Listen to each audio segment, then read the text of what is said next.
Hello, everyone, and welcome to NP Table Talk. It's Eladia Lala Reyes, NP. Christy Alaman, NP, DNP. Margie Rodriguez, NP. That's right, Dr. Christy Aliman and DNP. We recognize we recognize the hard work. We appreciate everything you do, ma'am. Yes. Again, we're always asking questions and getting feedback from everyone. And one of the things that I constantly get as a preceptor and even on our NP Table Talk is, how did you feel transitioning from RN to NP, right? Mm-hmm. Because the roles are completely different, right? And so for me as a provider and as a mentor and preceptor, I get that question a lot. And so a very good and valid question, right, guys? Mm-hmm. Like, Yes. for sure. How did I feel? Well, I felt like I did when I became an RN, you know? And how prepared did you feel when you became an RN and got on the floor? Right, you're like, eek! Like, okay, Nervous. wow, nervous, right? Everybody's gonna feel that way, no matter whether you're a PA or physician, you know. And an NP, we're always gonna feel like, oh my goodness, that's a lot, you know. We all go to school, right, and we all learn our trade, and you learn a lot on the job as a nurse, even as an RN. I know that for a fact. Just when I started med surg as an RN, I was like, oh my goodness, I'm in charge of these people now. What am I going to do? You know? And it was kind of the same thing as a provider, but you're better prepared and better equipped. You've done your clinicals, you've done your tests. And the one thing I can tell anybody is, even in, I think I've been an NP for like 8 years now. I've been a registered nurse since 2003. So I've been in the game a while. Do I feel like I know everything? No. No, every day you're going to learn something new. So do you feel prepared? Yeah, you feel prepared to a certain extent. But there's going to be times that you're going to be like, man, that was new. Right? Right. Yeah, and I think it's also you have to switch roles. And I know I had to be told by my boss, Christy, you're not a nurse anymore. Like, stop doing that. Like, the nurse will do it, because I would want to go check that blood pressure, like, or do whatever he wanted, but it wasn't me anymore that was supposed to be doing it. I was supposed to be getting the results and then acting on them, not. Right. So it's just like, you just constantly have to remind yourself, especially like if you were a nurse for so long, same thing for me. I was a nurse for like 2004, graduated NP school 2013. So yeah, so like same thing, like 10 years. So it's hard to break those habits. And you just have to keep telling yourself, well, you're still a nurse, but like, I'm not that kind of nurse anymore. I'm in there right now. I'm a nurse practitioner. We all play our roles. That's the part. You're right. Because I know I was a HEMONC on the floor at the hospital. And so then it's like, okay, I'm going to go see my patient. Well, they need to be repositioned. You need help repositioning? Let me reposition that patient. And it's like, we need to order what needs to happen for that patient. And again, we're all part of the team, and we are all playing those vital roles. And you're right. It's like, this is your role now, is to make sure that you're putting in those orders, getting what home health or whatever the plan of care is that needs to be enacted in. What was your first job as an NP? That's a good question. Yes, well, that's what I was going to talk about. I stole it from you. No, I'm glad you brought it up. No, it's because my background in nursing was in long-term care. So when I went into my first role as an NP was in a complex health clinic, and that was learning heart failure, and then being tasked with making up the programs for diabetes and COPD. So was I prepared? No, I was very nervous. But Lala and I were just talking about it earlier today about you never stop learning. Yeah. You know what? You will pick up a book, you will find the resources to help you do the job.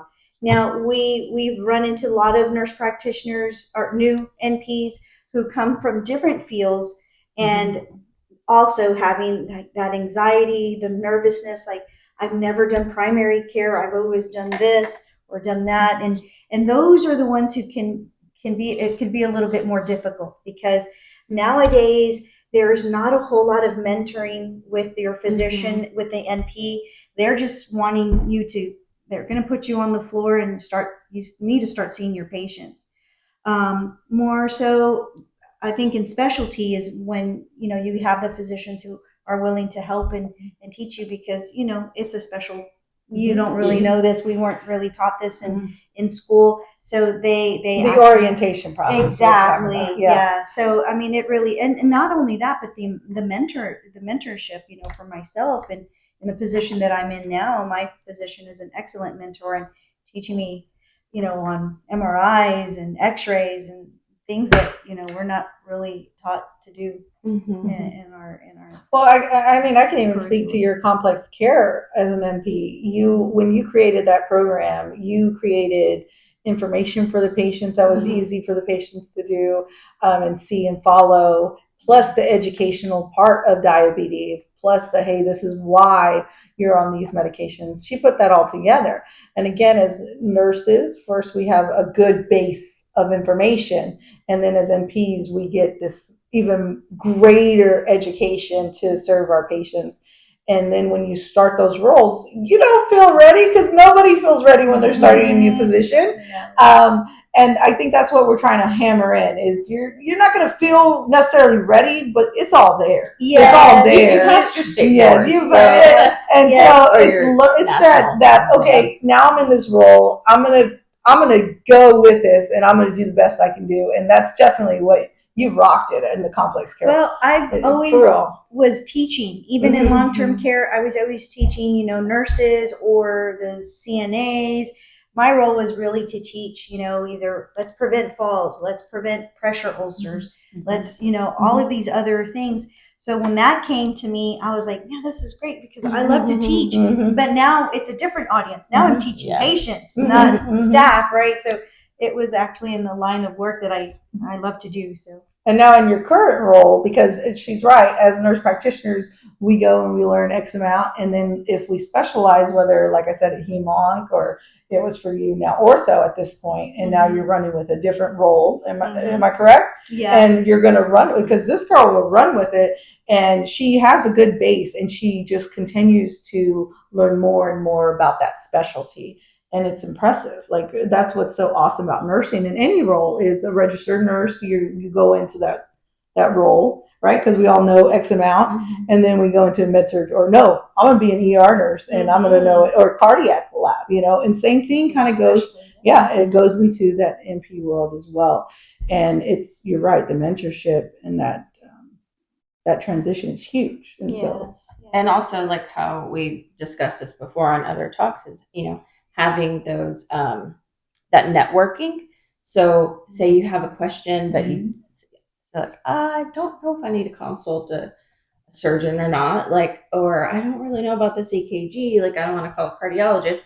But if one of your NP friends has experience with whatever it is, it's so much easier. It's so much easier to shoot them a text and be like, hey, what do you think? Or, hey, what would you do? Before you go get call someone and then they're like, you didn't need to call me for this. Yeah. That communication circle is big on so many levels, for sure. And that's why that, again, RN to NP transition and knowing what and who to talk to at that time is important. And a lot of times you'll have questions and you will know the answer, but you'll feel better about bouncing the answer it off, when you call someone else and you have the same answer. So it just, it every day it's confirmation. Exactly. And it's a learning curve, but you're going to learn every day. Things will change. Stuff that was okay, 10, 20 years ago. Now it's like, oh, you never do that anymore. Oh, yeah. I mean, we've witnessed that, right? And this is in all walks of life. This is with our PA colleagues. This is with our physicians. I mean, I've seen new physicians that were like, I can diagnose neuropathy with numbness and tingling, but their DPN was normal. And you're just like, well, you treat the patient. They're telling you what the information is. And I've seen it. And that's why, again, we all know the information. It's tying it all together for that platform for that patient. And again, it's for the wellness and well-being of the patient. But having that confidence, just know you are ready. You passed your exam. You're going to fill an awesome role that you've been trained to do. and rock it. Really. And even if you don't feel ready, please reach out to your colleagues, to like we were just talking about. There's always other NPs who are willing to help and guide you through and help you, because it can be a rocky road in the beginning, but just like anything else, you don't become a professional, right away. It takes years and years and years of practice to do well. So don't feel afraid to ask. And in fact, I had texted one of our NP friends in regards to a wound. I'm like, here's a picture. What do you think I should do? Because I'm not a wound care specialist, right? But she is. And she's like, I think you should do this and this and this. I'm like, oh, thank you. So, I mean, it's always nice to have a great circle. Yes, great circle. Of friends and colleagues out there to help you. So if you're community, like in our area, we have Coastal Bend Advanced Practice with CBAPN. So that is a great place, to meet other NPs. We even have PAs and physicians that come regularly to our meetings. But that's a great place to get to know, the other professionals that do the kind of the same thing you do or same field.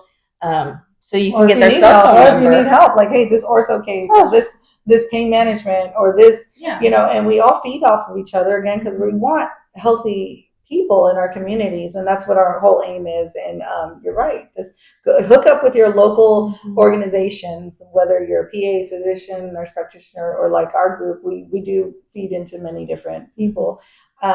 Look them up. Go to your state level. The state level, you learn even more things that are happening in San Antonio, Houston, that may not happen here. And so, yes, reach out to your community. And again, you got this. I can't say that enough. You got this, and know your circle, and you're ready. And that transition is initially like, whoa, I'm the one that has the answers now. And it's okay to be afraid, because if you're not afraid and you think you are 100% ready, that's a dangerous person. That's right. It's actually better, or to think you're not prepared. Always be willing to ask a question. Yes, exactly. If you're not and sure, look it up. Exactly. And people appreciate that at the patient level too. When you're just, or even those mystery cases, right? Because we've all had those mystery cases, and we're kind of like, I don't know. And you know what, buddy, though, we're going to figure it out together, and let me make a couple calls. And they're like, okay, and they're okay with that. Don't be afraid to say that too, because I do do it. I say, because it sounds like this and it sounds like that. And let me make a few calls, and I'm gonna come back in here. And people are always like, the patients are thankful, because you know what? When we're doing those side curve visits for them, they're not having to go to those other places. And so or you know what, we eliminated this, I'm going to send you here. And so again, that circle is always good for those patients as well. And again, it goes in all professions. PAs, physician, nurse practitioner. It's all about talking and getting what that patient needs. And so, it's okay to say you don't know. That's definitely fine to say, but I'll find the answer. Let's figure it out. I might need to make a couple calls, like she said, but don't be afraid to tell a patient, I'm not sure right now, I need to call a specialist. Then I'll let you know, rather than giving them the wrong answer, right? Then you come back in, and it's like they need to change it, and then they're like, what? Right. Yeah. So 100%. So, and just for y'all other NPs who are, hey, I'm doing this, but I don't really like this. I feel like I want to go through a different avenue. Well, I've been one of those who have traveled in different avenues. So don't be afraid to explore. Where eventually you're going to find what you like and what you enjoy. And when you do find that, you're going to thrive and provide exceptional care. So don't be afraid to be stuck in one area. If you don't feel like, hey, this is not for me, well, look around. That's the greatness of our profession, is that you can be in different specialties. Yeah. So that's good. I mean, what I've done, let me think, hospitalist, I guess, like Botox and stuff. And nutrition. Did I do nutrition? You did primary care. The bar. Oh, yeah. Yes. And primary care, urgent care. I think that's about it. I'm not like that. And you've done hospice too. I did hospice for a little bit. Yes. I've done like primary care. I've done hospice. lymphedema, and ortho, Mhm. and, So if you have and lymph- long-term care. Okay. Yeah. Mm-hmm. I've done hematology oncology in the inpatient setting and worked kind of as a consult there. And then I worked primary care for the elderly and disabled, and now I'm primary care and urgent care. And so you're right. If you don't feel like this is your role, you go into another role. And that's the beauty of being a nurse practitioner. It's so versatile. And I love that about our career, because I've always been that person where I'm just like, I like this, and okay, I've done this, and you can go to another thing, but you get that experience under your belt, and you just become a better and more informed provider forward for your patients. And then one thing also to remember is look at your contracts. Okay, that's a huge deal. You need to review your contracts very thoroughly, because it's nothing like being employed as an RN. I mean, these contracts are super long. You need to know if you have a non-compete clause. You need to know the mileage range for that. Then how many days notice you have to give. I mean, it's not 2 weeks anymore, I can tell you that. It's more like 2 to 3 months. Okay. You also need to, like, say if you want to work a hospital or even just some credentialing, you have to show proof of your malpractice for the last 5 years. You need to have case logs for the last 5 years. And if someone did not pay your malpractice insurance, I've had that happen before, where a boss didn't pay it, then you're stuck with the tail that you have to pay before you can get your new malpractice. So that's a lot of money. So there's a lot of things you need to look at, and definitely this sounds like another contract topic review. that we can go more in depth because you're right. That's like it goes back into the contractual agreement. It goes back into pay. It goes back into so many variables on that contract for sure. But that's a huge part of the transition. It's it's a different world. You're not an employee. Well, I guess you are. Yeah, but it's just not it's the just same. a different. You're contracted in that care, and so it's much different than. But even so, like like you said, the malpractice insurance thing. As a nurse, I carried my own, so even that was a different thing. So it was like, as a nurse practitioner, you definitely need to have coverage, and whatever that is. And you're right, tailoring coverage is a whole different topic. But that contract that we go into. That's definitely another topic we gotta talk about. I love that. That's what I'm saying. I'm kind of excited. I'm kind of excited to talk about that, because that's a whole other being. But at the end of the day, it does go into that RN to NP transition, because that is different from our RN life to the NP life. And also, new PAs, new physicians, y'all will never have had a contract like that before either. So you definitely need to review. What do I need to ask for? What things go on in that? Well, that's definitely for another day, but it plays into that RN to NP transition, and so I'm glad you brought that up, man. That's good. Well, I think that's enough for today. So again, if you have any ideas, questions, things you want us to talk about, please feel free to email us, nptabletalk@gmail.com. We also have Facebook, NP Table Talk, and of course the podcast. So we will see you next time. Bye.